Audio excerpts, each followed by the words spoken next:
kanisa na watumishi wa Mungu, nyinyi ni chanzo cha amani.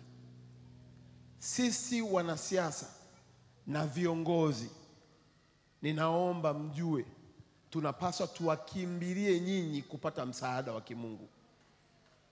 Haipaswi viongozi wa dini wawakimbilie wanasiasa. Wanapaswa wanasiasa wawakimbilie viongozi wa dini, kwa sababu kwenu ndiko kuna usalama. Sasa maneno yangu yana maana gani? Ninaomba viongozi wa dini zote, chukueni nafasi yenu. Chukueni nafasi, na amani ya taifa letu iko mikononi mwenu. Amani ya nchi hii haiko kwenye mabunduki. Amani ya nchi hii haiko kwa waganga wa kienyeji. Amani ya nchi hii haiko kwenye elimu tulizo nazo. Amani ya taifa la Tanzania iko mikononi mwa watumishi wa Mungu. Na mimi sio nabii wala sio mtume, sio mwalimu wala mwinjilisti.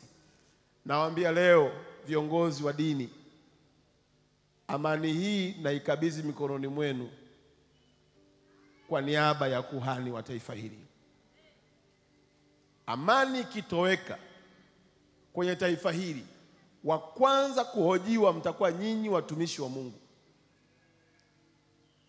Angalieni Yusufu, kwa ukaa kwake gerezani ilibidi atolewe, akamtafasiria ndoto mfalme jinsi ya taifa lake litakavyokuwa na chakula na namna ya kuhifadhi chakula kitakapokwisha.